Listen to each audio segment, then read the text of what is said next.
शुरुआत में आपने जो विजुअल्स देखे ये राजेश खिमजी के हैं, वो हमलावर जिसने दिल्ली के मुख्यमंत्री रेखा गुप्ता पर हमला किया और जिसके बाद से वो पुलिस की हिरासत में है। ये विजुअल्स कहाँ से आए भावरी और क्या जानकारी नई सामने आ रही है? ये वीडियो शालीमार में जो मुख्यमंत्री का आवास है उधर का है। ये वीडियो सामने आया तो उससे पता चल रहा है कि अचानक नहीं हुआ है, बल्कि 24 घंटे पहले से ही उसने तैयारी शुरू कर दी थी।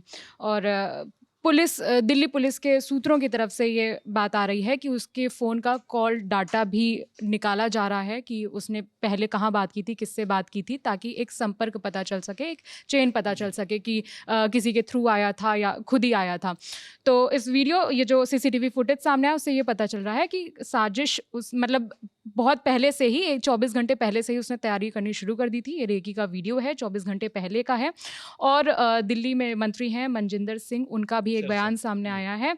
हाँ, उन्होंने बताया कि बहुत देर तक जो आरोपी है राजेश, उसने मुख्यमंत्री को ज़मीन पर ऐसे दबा कर रखा और हमले के मकसद से ही आया था, क्योंकि जन सुनवाई के दौरान ये हमला हुआ है। उसके पास कोई कागज़ नहीं थे, कोई शिकायत नहीं थी। इससे पता चला है कि वो हमले के मकसद से ही आया था और उसकी पहले से ही तैयारी थी और उसने उन पर अटैक किया और कई देर तक, कुछ सेकंड तक उसने ज़मीन पर उन्हें ऐसे दबा करके भी एक बार रखा। सुना भी देते हैं मनजिंदर सिंह सिरसा ने क्या कहा है। माननीय मुख्यमंत्री जी ठीक है, उनको हमलावर ने पिछले एक दिन से रेकी कर रहा था। वो शालीमार बाग में रेखा गुप्ता जी के घर भी गया था, उसने वहां भी जाके सारी वीडियो बनाई।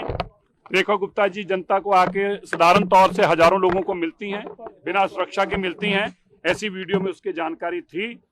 उसने माननीय रेखा गुप्ता जी को बहुत देर तक जमीन पर गिरा कर रखा। उसने हमला करने की उसकी जो मंशा थी वो बड़ी स्पष्ट है, और ये बात भी स्पष्ट है कि वो केवल हमले के पर्पज से ही आया था। उसके हाथ में कोई जन सुनवाई का कागज भी नहीं था, उसके हाथ में कोई ऐसी दरख्वास्त भी नहीं थी। और क्योंकि उसके मोबाइल से पुरानी वीडियो मिली है कल की, जो जब वो वहाँ पर शालीमार बाग गया है, और यहाँ की वीडियो भी मिली है, इससे बहुत बात स्पष्ट होती है कि मकसद जो था वो हमला ही था। भावरी, क्या दिल्ली पुलिस की तरफ से कोई नई जानकारी सामने आई है? क्योंकि अब जो आरोपी हैं उसको हिरासत में लिए हुए काफ़ी समय हो गया है। उसका कॉल डाटा खंगाल रही है दिल्ली पुलिस, ताकि वही चेन पता चल सके। और दूसरा, उसका सोशल मीडिया अकाउंट भी देखा जा रहा है। और एक आई विटनेस जो सोशल मीडिया पर भी काफ़ी सर्कुलेट हो रहा है, जो चश्मदीद वहाँ पर मौजूद था हमले के वक्त, उसने जो बताया वो शब्दशः हम आपको बता देते हैं कि उसने मैम के बाल खींचे। मैम यानी कि मुख्यमंत्री की बात हो रही है। उसने मैम के बाल खींचे, उन्हें थप्पड़ मारा, और ये हमारे लिए भी बहुत शॉकिंग था। ये चश्मदीद ने बताया है जो वहाँ मौजूद था। इसके अलावा राजेश की जो माँ है, भानु नाम बताया जा रहा है, उनका बयान भी सामने आया है। राजकोट से, उम्र 41 साल बताई जा रही है राजेश की, और उन्होंने बताया है कि वो डॉग लवर था, जानवरों से उसे प्यार था, स्वभाव उसका गुस्से वाला था। और उन्होंने, जो उनकी माँ है, उन्होंने ये भी बोला है कि राजेश मानसिक रूप से स्वस्थ नहीं था, और अपील की है मुख्यमंत्री से कि हम गरीब लोग हैं, बेटे को माफ़ कर दो। ये उनकी अपील है मुख्यमंत्री से।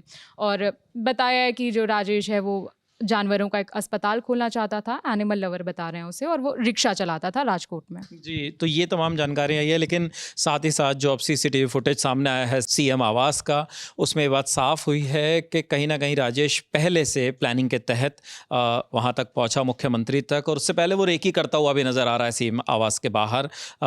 मनजिंदर सिंह सिरसा ने भी बताया, जो मंत्री हैं दिल्ली सरकार में, कि कोई उनके पास कोई आवेदन नहीं था, कोई फाइल नहीं थी, कोई शिकायत पत्र नहीं था, तो वो हमले के इरादे से ही शायद वहाँ तक पहुँचे। ये तमाम चीज़ें जांच का विषय हैं, लेकिन जो जानकारी सामने आ रही है वो यही है कि सीएम रेखा गुप्ता पर हमला हुआ है और इस हमले के पीछे गुजरात के शख्स राजेश खिमजी शामिल हैं। लगातार जो भी नए अपडेट्स आ रहे हैं हम आप तक पहुँचा रहे हैं। हमारी साथी विभावरी तमाम अपडेट्स आप तक लेकर आई थी। मेरा नाम विपिन है। देखते रहिए दिल ललन टॉप। शुक्रिया।